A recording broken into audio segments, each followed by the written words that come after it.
Well, good afternoon, everyone. This is Scott Thompson, Schwab coach here with you today. My good friend Barb Armstrong is in the chat.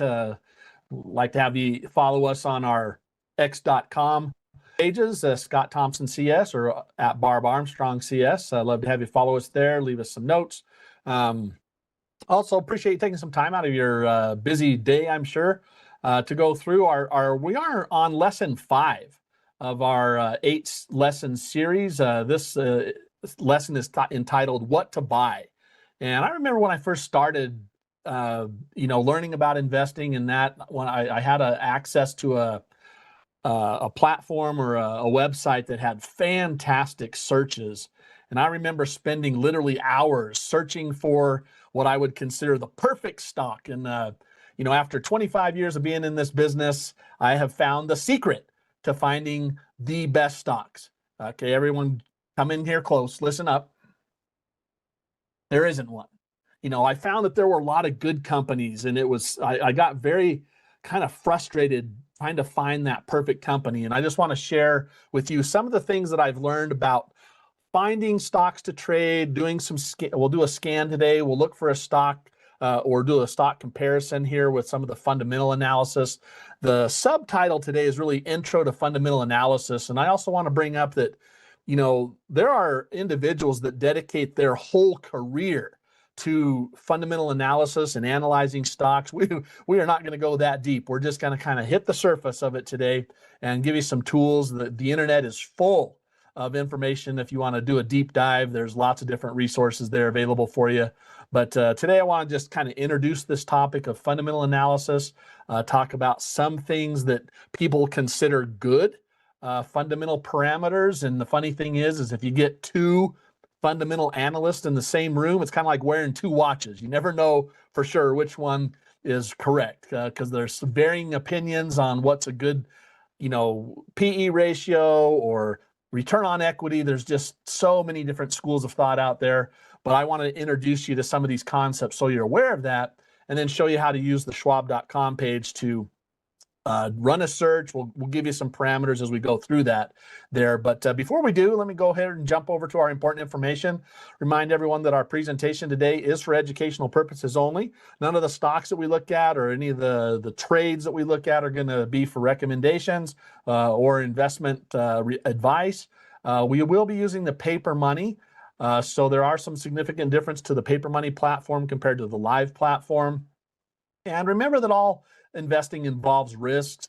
There's just no way around that. And then an important thing today as we talk about fundamentals is that past performance, which a lot of the fundamental analysis is based on what happened in the past and kind of projects into the future, but past performance is no guarantee of future results. So just be aware of that. And let's go ahead and jump over here to our slide deck. And our lesson series is as such. And I said we're on lesson 5 today, What to Buy, Introduction to Fundamental Analysis. We have 3 more lessons in this series. When to buy, we'll talk about next week. How much to buy in the following week, and then kind of managing a portfolio on week number 8. And then we'll have all 8 of our series done. And then we'll probably add a mix of some things in between before we start the series up again. All right, our agenda today is based on this what to buy concept. And like I shared, I remember running some of these searches and just really being stuck. It was kind of funny because the default in the search that I ran, and there were some fantastic searches. These were really, really good searches, just like Schwab has on their search page. And so the default number of stocks that would come up was 25 stocks. And I remember running the search and thinking, well, all 25 of these have to be good, otherwise it wouldn't be in the search results. And so, I think I'd create a watch list of those, and then I'd run another search, and I think, whoa, there's another 25 stocks that have to be good. So I'm going to go ahead and save that watch list. And by not too long, I had 4, 5, 10 different watch lists, all with 25 stocks on them. And then you can imagine what happened from there. In fact, it's our next lesson, like when to buy. And, I would spend 15, 20 minutes looking at one stock, trying to figure out what to do with it. And, just kind of sat there deer in the headlights. And so what I want to talk today about is really just a little bit of a difference between technical analysis and fundamental analysis. We're going to take a brief look at the different type of financial statements and some of the components on those financial statements. Then we'll jump over to schwab.com and run a search, and I'll give you those search parameters.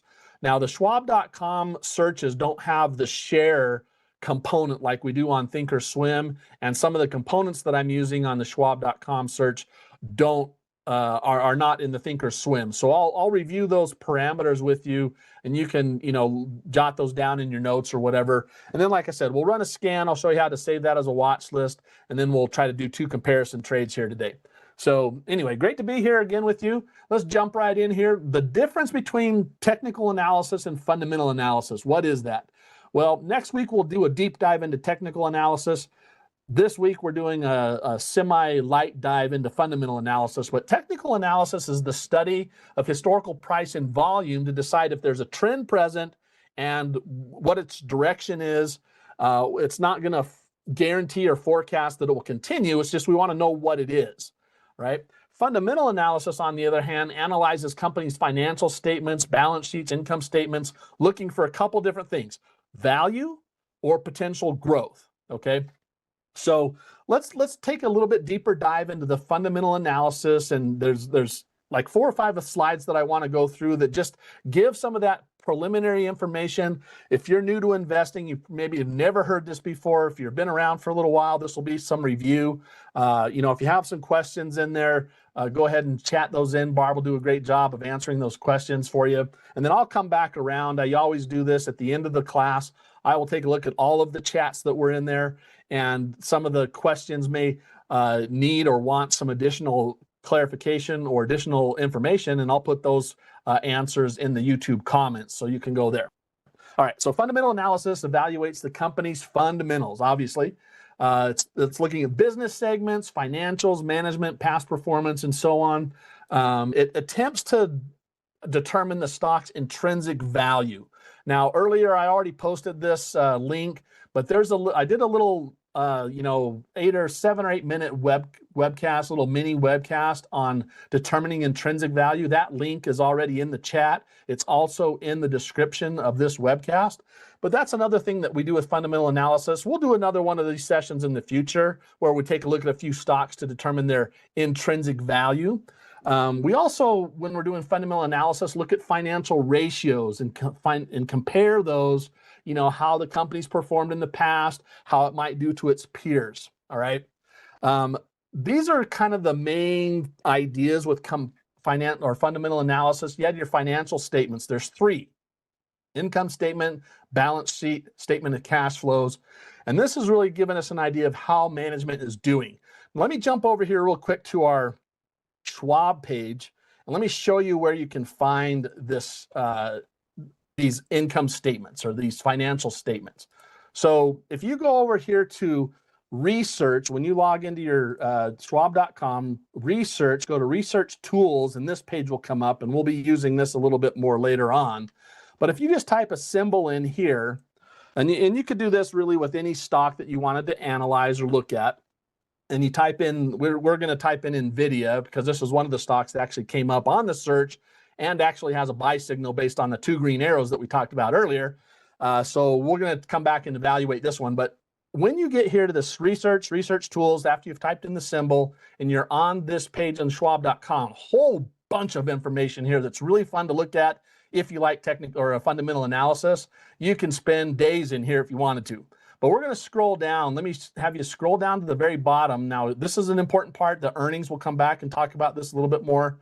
You have your peer and ratio comparison. Great page here for analysis.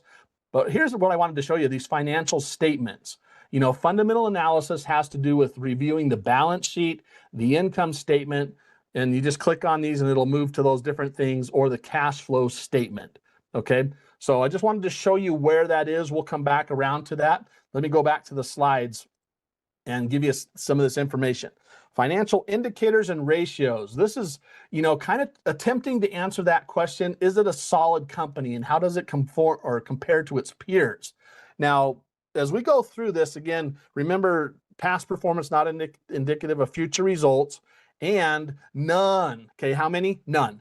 none of the little parameters that we look at really should be looked at in isolation. So you'll usually want to look at a group of these different things, and we'll include some of those items in the search that we do today. All right. Now, the other part, which we talked briefly about, is fundamental analysis looks to determine that intrinsic value of the stock. And all that really means is the stock undervalued or overvalued? A very famous investor once commented basically that he's looking for stocks that are undervalued and likes to buy those and hold them until they become, fairly valued or par value. So there's lots of different methods. I think last week we talked about there's growth investing, there's value investing, there's income investing, and then you have all your different types of trading methods as well. So, there might be a part of all of those that could use some fundamental analysis, including trading. All right. Now, let's take a look here at these different statements. We'll break these down slowly and go through these, but I want to spend the majority of the time today kind of going through the scan, talk to have happen. Well, I think all of us would like to have our revenues be growing. We'd like to be earning some money. We'd like to try to keep our expenses low and, just have that get better and better over time. And that's really all we're looking for when we're doing investing as well, okay? Now, the income statement, you may have heard a P&L statement, profit and loss statement. It shows the bottom line. That term bottom line comes from the bottom of the income statement. That's where it's like, hey, how's the company doing? That's the net profit or net loss, all right? And it's a key indicator there. Okay, let's look at the next one. Okay, balance sheet. Now, balance sheets, financial statement that all publicly traded companies, have to report. It's a list of their assets, liabilities, and the shareholder equity. Now, if you remember from either college or maybe a very, very short class in high school, the balance sheet follows this accounting equation. Assets equals liabilities and shareholder equity. I was doing a little research on this morning, and I saw on the internet, asking about a balance sheet, and they said, well, the balance, assets should equal liabilities and shareholders equity. It's like, well, it's not should, it does, or it doesn't work. And so I thought that was kind of funny. One of the things that I asked, what's a good balance sheet? Well, the assets will equal liabilities and shareholder equity. I just thought that was kind of funny because that's kind of by definition, right? But it shows what the company owns, what it owes, and the value of the owner's stake there. Investors can use the balance sheet to assess the company's liquidity, solvency, risk, overall financial standing. And again, you can kind of use these major documents that all publicly traded companies will post. And I showed you where on the Schwab.com page. And so you can see that. But again, there's so many varying ways to interpret the information that it starts to become very personal. You'll have to decide as you start to take a dive or maybe dip a toe into your fundamental analysis of what's going to be important to you as you gain some experience. And I think the experience is really going to be helpful here, rather than just saying, well, a PE ratio of X of value is good, X value is bad. There's going to be some of that kind of experiential learning that you'll need to do over time. All right, let's take a look here at our next one, the statement of cash flows. This is just what it sounds like. It's a detailed report of where the cash is going. They have it divided into 3 areas: operating cash flow, investing cash flow, and financing cash flow. As I was, thinking about this and sharing, one of the things that generally speaking with cash flow that I think is important is positive. You want positive cash flow. And you can think about that as a business owner, right? Generally a positive net cash flow is a sign of financial health. Negative cash flow doesn't necessarily mean things are horrible or bad, though, because they might be investing in some products, or they might be acquiring new companies, or they might be doing something else. So I think we want to be careful when we're interpreting or looking at cash flow, that just because it's negative doesn't mean it's necessarily bad. And the important thing to remember with cash flow statements is the context. And actually maybe looking at it compared to other stocks in that industry group, what's the normal thing going on in that industry group? Okay, So that's part one. Part two of cash flow, it's regulated by the SEC. They have to file these things. It's a way to look at liquidity, efficiency, and the overall financial health. Okay, that's what this balance sheet or cash flow statement does. All right, now in summary, I just want to summarize briefly now. There's two kind of ways to look at fundamental analysis. One is quantitative, where you're actually looking at numbers and evaluating numbers, and the other one's qualitative, when you're looking at maybe a little bit more, the only word that comes to mind is ethereal. It's just stuff that's out there in the economic space, in life. You'll see what I mean here in a second. But the quantitative concepts are like these financial analysis statements. We might look at revenues, expenses, profits, assets, liabilities from the balance sheet, cash generation, and how they're using their cash. The other quantitative concepts are these valuation ratios, and I'll give you some numbers on these here when we start doing the search. But price to earnings ratio, you've probably heard of that. Price to book may be new for you. Price to sales is another one that they look at, and they're trying to determine whether the stock's overvalued or undervalued. Okay. We also, the profitability ratios, return on equity, return on assets, return on investment. You'll hear a lot of those different terms. Return on equity is the one that we're going to use in our parameter for our search today. But these, again, are quantitative pieces of what analysts will look at, trying to analyze whether a company's strong or good, or maybe that's, they have some parameters. You've probably seen buy, sell, hold, those type of analysis ratings on there. And this is what they're looking at to determine those based on their models. All right. And again, these are, don't look at these individually. It's important that you kind of look at these collectively. All right. Leverage and liquidity ratios. This will be very important. Other industries might be different from different industries or sectors. So again, when you're evaluating leverage and liquidity, like debt to equity ratios or the current ratio, you probably want to look at the stocks in the same group. I'll show you how to do that because we've got a really good peer comparison page on the Schwab.com page. All right. Now, the qualitative concepts for fundamental analysis are looking at these. Okay. The business model. Another, kind of common phrase out there is invest in things that you might, that you understand, that you can explain. Well, if someone asks, well, what does Coca-Cola do? Well, that one's pretty easy. They make beverages. And so, that's understanding what the company does, its products, its services, kind of who their target market is. Another one that's interesting, and I would encourage you to go research this one a little bit, is this competitive advantage. What moat, that kind of moat, a protection around the company that prevents competitors from easily joining them or taking over their position. Okay. So competitive analysis or competitive advantage is one of the things that we look at in fundamental analysis. NVIDIA used to be really the only player in the AI space, but now there's more of those. And so, that's kind of the idea there. Management quality. This is another thing that's really important with fundamental analysis, is understanding and looking at those different financial statements to see how the management team is doing. Are they evaluating it's evaluating the leadership? Are they doing a good job of taking the sales and the revenue down to the bottom line? Are they managing all that stuff in between on the different financial statements and getting it out to the shareholders?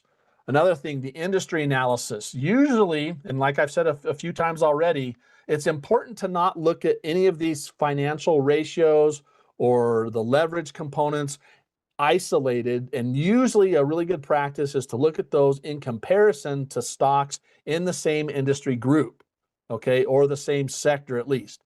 Now, another type of thing to use here is considering the macroeconomic factors, GDP, inflation, interest rates, things like that may impact the performance. If there's a company or a sector out there that's highly debt heavy, then interest rate fluctuations may really impact that company.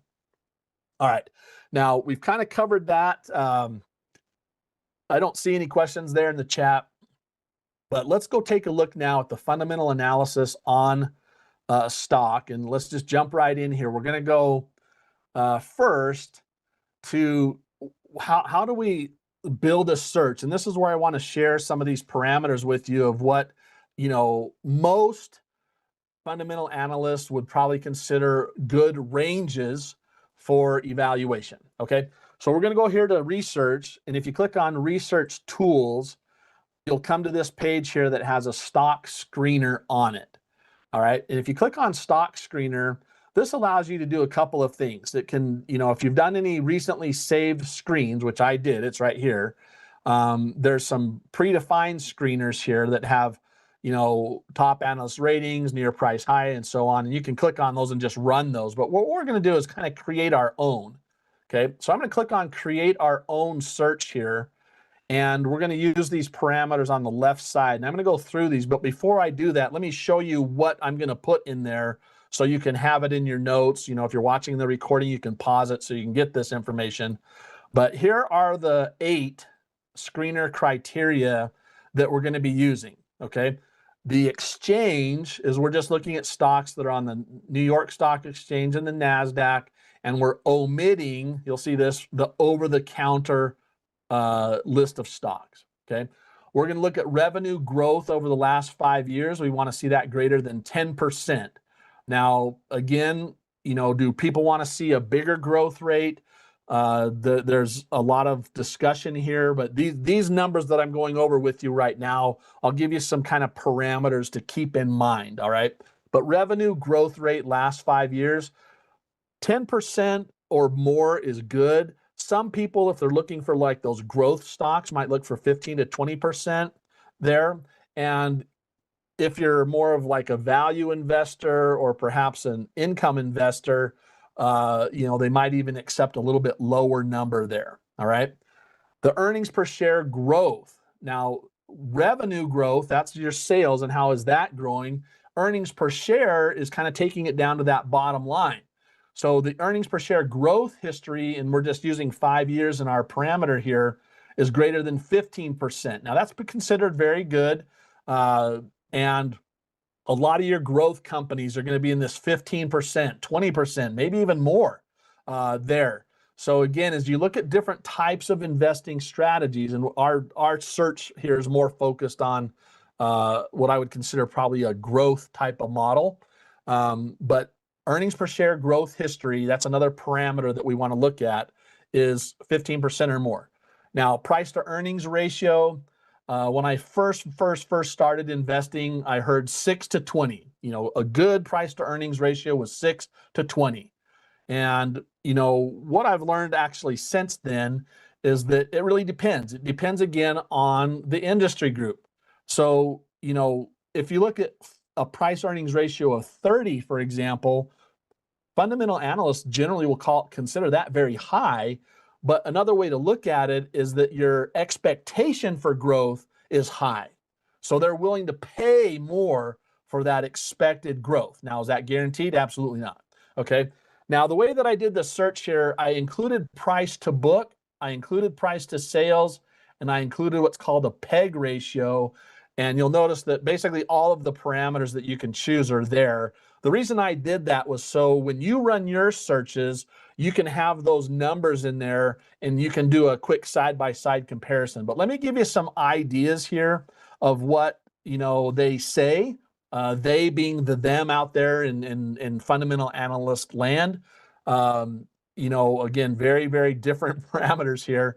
But generally speaking, okay, let me give you, if the price to book value is under 1 or less, then that stock might look at being undervalued. Okay. A price to book ratio between 1 and 3 usually is acceptable, but you may see price to book values that are much higher than 3. What does that mean? Well, that means that maybe that stock is overvalued, or again, investors are willing to pay more because why? Because of that expectation for growth. All right. Price to sales. Let me again give you some parameters. Price to sales, very similar to price to book. Less than 1, often considered undervalued. 1 to 3, that's acceptable. But what if it's more than that? Does that mean we just throw the stock out? Well, that may not be one that you want to hold longer term, because that reversion to the mean idea. So, if that has a higher than 3 price to sales ratio, then again, maybe the expectation is really high. And so again, you'll have to decide as you go through your own investing, how you want to eliminate or qualify a stock to be on your watch list. All right. Price to earnings growth. This is a cool ratio. It's called the PEG ratio. Generally speaking, again, if it's under 1, investors would consider that undervalued. If it's over 1, then they're probably thinking either high expectation for growth or a little overvalued. Okay, and I want you to be really cautious here with these different parameters, to be very careful not to say, oh, that's a good number or that's a bad number. We really don't know. We're dealing with some ranges when we talk about fundamental analysis. It's very important to make a comparison, which we're going to do here in just a moment after we build this search and run it. The last parameter I had here was return on equity. And return on equity, when I first started investing, I heard of 18% being kind of the minimum. That may have changed a little bit over the years, but basically we're using at least greater than 15% return on equity. This number can get very high there, and I think basically the bigger the better, depending on the type of company you're looking for on that one. Okay, so let's take a look here now at actually building this search, and we'll do it together. So I'm back on the research tools page. I clicked on the stock screener. I clicked on build your own, and then this is the process. All right.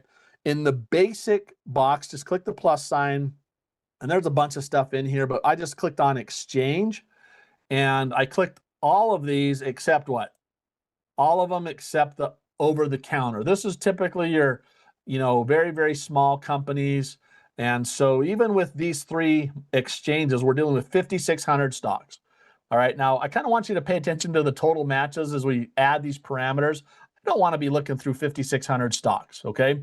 Even if I have a scanning tool, which I'll show you here in a second on Thinkorswim in a minute, but I really don't want to look through that many stocks. So how do we, kind of qualify something to be on our list? Now, if you remember, and I want to address this here now, the topic that we're dealing with today is lesson 5, what to buy.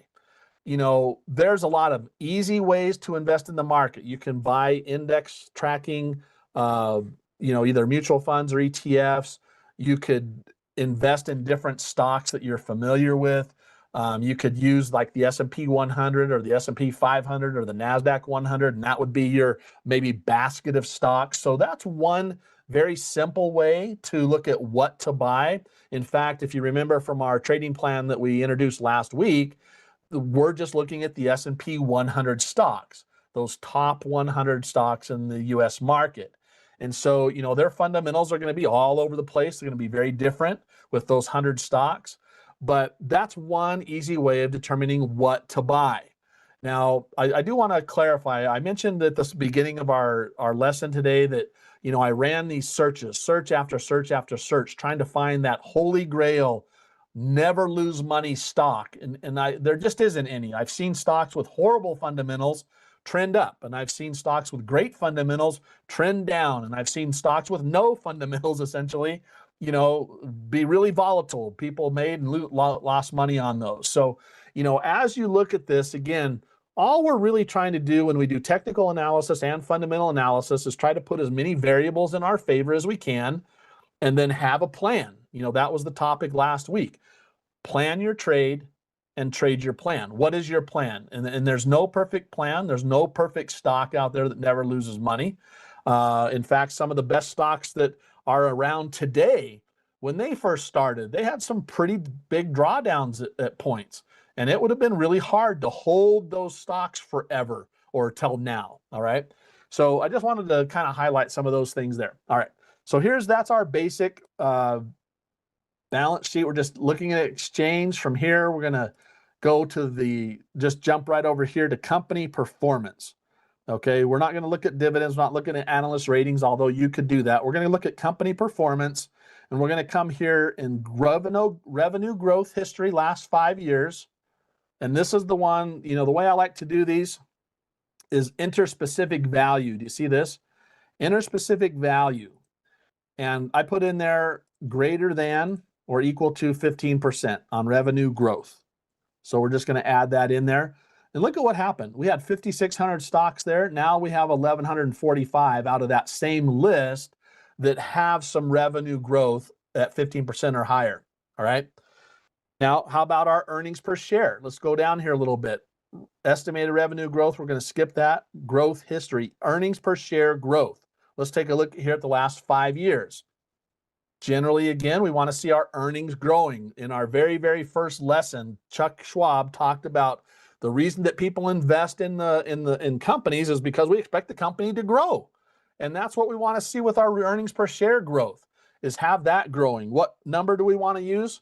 Well, interspecific value here, 15. And I think I actually overshot here. On the revenue growth, we're going to change that back to 10%. Sorry about that. We'll go greater than or equal to 15% on earnings per share growth, and then 10% or better on revenue growth. All right. So those are the two parameters that we're going to use in this company performance. And then we're going to jump over to the evaluation section here. We're going to skip over price performance, go over valuation. And, this is where your price to earnings ratio, price to book, price to sale, and your PEG ratio are. And so, again, what I did in the search that I created that you guys can copy and practice on with your own searching is I had some of these in here just to show, and those are the bottom of 4. So let me just click those: price to book, price to sales, and price to earnings. So I've got all 4 of them in here now, right? Price to earnings, what did we say? Remember I kind of gave you a range? Well, interspecific value greater than or equal to 6. Now, why 6? Well, let me tell you a little story. So when I first started learning about fundamental analysis and finding a good company, the PE ratio that I was taught was between 6 and 20. That was a good number. Well, the other part of that is that like 5 or lower, if your PE ratio is at 5, then there might be some challenges. So the consensus out there in the marketplace, they suggest that having, a PE ratio under 5 is really kind of a red flag. So I'm putting a minimum of 6 in here. But again, 6 to 20, in my opinion anymore, and maybe I shouldn't say it that way, but 6 to 20 in that fundamental analysis realm, that's probably looking at what they would consider a value type of PE ratio, where something that's bigger than 20, not necessarily bad, but then again, you're paying more for the stock and the expectation would be higher. Okay. So, that's interesting there. Now I see a comment here that says return on equity. I made 14% just to see who are all the companies about to qualify. And yeah, you can play with these. In fact, I would encourage you to play with them a bit just in there as you play with those ratios. But yeah, it'll change the numbers quite a bit. All right. Price to book, price to sales, and PEG ratio. I gave you some parameters when we went over the details of the search. So I just selected all of these because I just wanted them on the search results page so that we could look at them. All right. So that's what I did on that one. And then on the financial strength, we just had one more parameter here, and these are all really good ones. We'll probably go into more detail in these in the future webcasts, but I just chose the return on equity. Now, again, when I first started looking at stocks, the return on equity that I liked to see was 18% or higher. I understand that about 15% to 20% is probably good. So I'm going to go there again. Interspecific values greater than or equal to 15%. Okay. And these are the parameters that I showed. Let me just kind of scroll back up here slowly so that you can look at them again. We had the New York, NASDAQ, and NYSE exchanges, revenue growth 10%, earnings per share growth 15%, price to earnings 6 or more.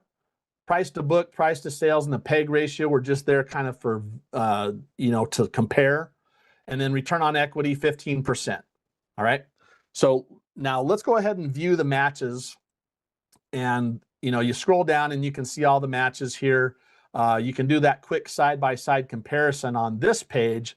But what I want to show you from here is how to create this as a watch list that you can move into Thinkorswim, because most of us are going to do some analysis and some research and things like that on the schwab.com page, and then go trade it on our Thinkorswim trading platforms and our paper money, of course. So how do we get this list of symbols over to a watch list?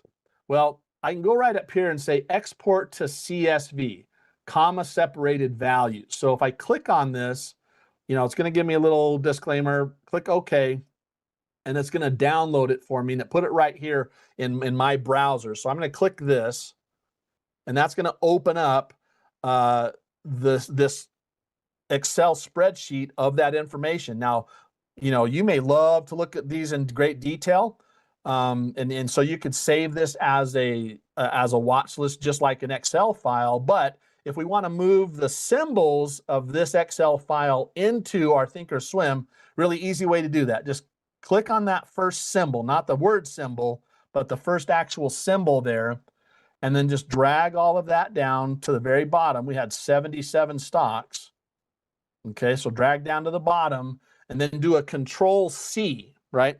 Control C will put that in a clipboard, and this is so cool. Check this out. Once you've done that, if you go over here to your Thinkorswim and you go over to the gadget over here where it says watch list and click on create watch list. So we're creating a new watch list here. Click create watch list, and that'll give us a chance to, name it. So we're just going to call this SI for beginners.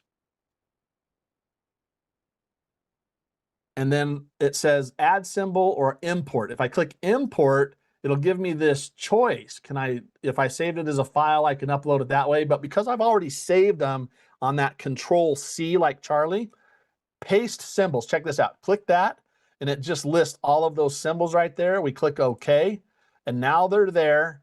And then I can click save, and I just want to remember the name, SI for beginners. Okay. Now, here's that SI for beginners list, and of course we can sort these over here in the gadget from alphabetically. We can sort by price. We can sort by gains or losses today, and so on.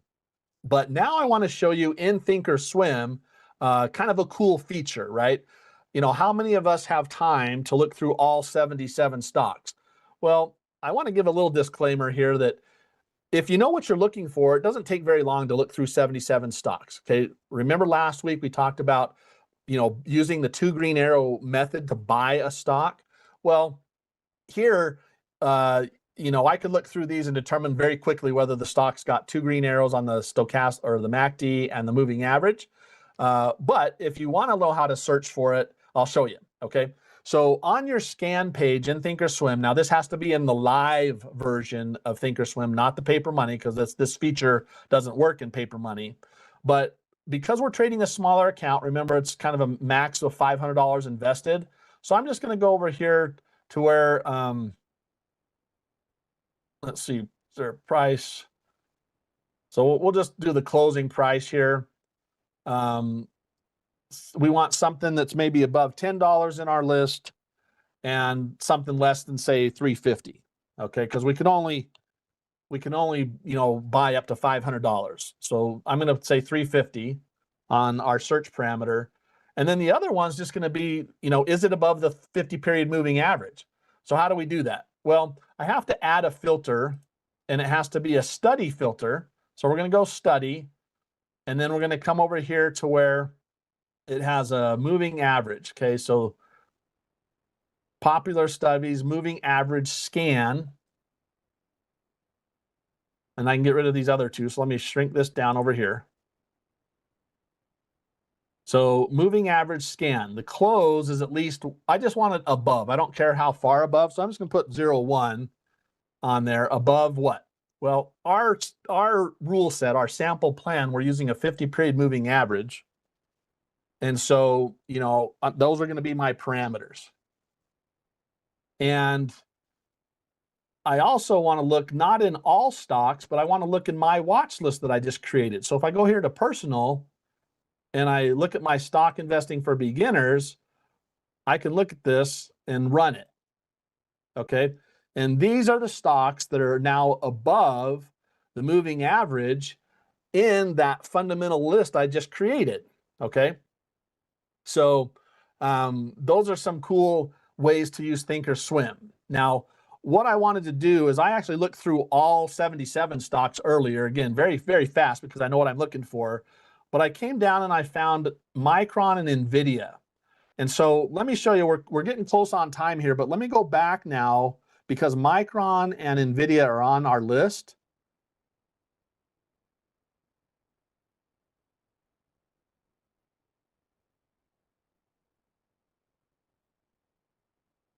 Is I want to show you if on the trade research page, if you type in NVIDIA here, and that pulls up NVIDIA's page, and if you scroll down, remember where we talked about some different areas that are going to be great for fundamental analysis down here?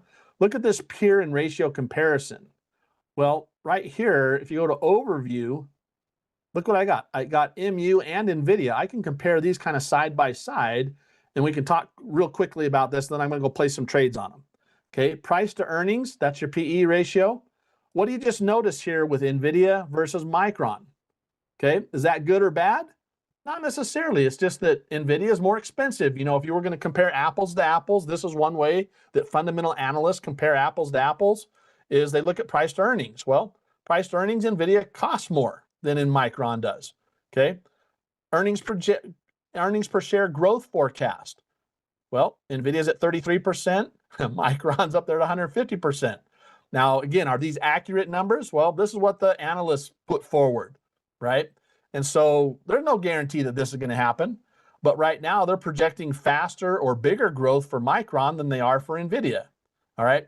And if you want to look at some other valuations here, you know, your growth rate, earnings per share growth or price to earnings growth, the PEG ratio here, 1.69. What does that mean? Well, over 1 generally means that's a little more overvalued. What does Micron say over here based on the PEG ratio? Well, that indicates that maybe it's undervalued. Okay, does that mean it's going to go up in value and we're going to make money on it if we buy it? No. It's just, this is again just a way to compare companies, and I think this is really kind of fascinating to go through here. But you know, take some time to go through this and look at the different stocks. But I want to go back into our Thinkorswim, and let's go ahead and place an order on NVIDIA. Okay, and NVIDIA, most everything sold off a little bit today. And we're going to use that real simple pricing mechanism that we did before, where we're just going to buy $500 worth of the stock. So this one closed at 195. The moving average is rising over here. The MACD is green. It's a little old, but it's green. Okay, so it's still a valid buy signal based on those rules that we talked about last week. But I'm going to go ahead and place an order to buy this. How can I do that? Well, check this out. Right-click right on the chart, buy, and it'll give me an order to buy. And we're just going to edit this because we can only buy 2 shares. So let's shrink this side down over here. So we're going to buy 2 shares. Why 2 shares? Because we can't buy 3 shares, because 3 shares would be close to $600. All right. And then, you know, you can go back in for homework and set the stop based on our rule, which is 1% below the moving average. But I'm just going to place the order here for tomorrow because the market's closed. So we're going to go good till canceled, hit confirm and send. And then we just want to double check here. Buying power is only 390. That's below that $500 threshold. So we're going to send that order off. Okay. The other one was Micron. Micron, really nice uptrend. Stocks above the rising moving average. The MACD actually just turned green today. And so that's, again, a valid buy signal. Does that mean we're going to be profitable and make money on this? No, it's just a valid buy signal. And that's why we position size around kind of those acceptable loss parameters, which we'll cover more in the future in lessons, 7 actually. Okay. But right there, green arrow, stocks above the moving average. And what I wanted to do real quick on this one was look at this. Like, was this a valid buy signal back here not too long ago? You know, the stock had that really big green candle in it, didn't it? And at the time, you would have thought, holy cow, I don't want to buy it way up there at the top at 182. You crazy, right? But, you know, how's it today? Well, if the trend continues, that's okay. You know, that was probably the worst time to buy at the time, right? I mean, it was an absolute high. but the trend continued. Now this one here basically created what? A new high again, new green arrow again, valid buy signal today. Does that mean we're going to make money on it? Absolutely not. It just means it's valid based on the rules and the parameters that we just created. Okay, that's it. And it took me years to understand that concept. It's okay to buy something and have it lose money. We don't like it, but that's going to happen in the market. Okay, so let's buy this one again based on those rules we shared last week. Right click, buy. How much of this one can we buy? Well, it's $237. Well, my brain's not working very well, so it's late in the day. I'm going to guess we can buy 3 shares. I go confirm and send here on Micron. How come that's given that's so weird pricing, isn't it? Something's off here. Let me see. Well, I can't buy 3 shares anyway. Let's go buy 2 shares. But it looks like the closing price was up there at 238 and the current bid and ask is that. So I don't know why that price is coming in. Oh, there it is. There we go. So we'll do 2 shares at 237.50. Hit confirm and send that off. All right. Now, let's go ahead and wrap up our class today. What did we do? Well, we took a toe. We dipped our toe in the water, talking about some fundamental analysis concepts. We did go through some general parameters, what people might consider good numbers, or at least what the numbers mean when you're looking at values above 1 or below 1 or above 15% or 10% or so on.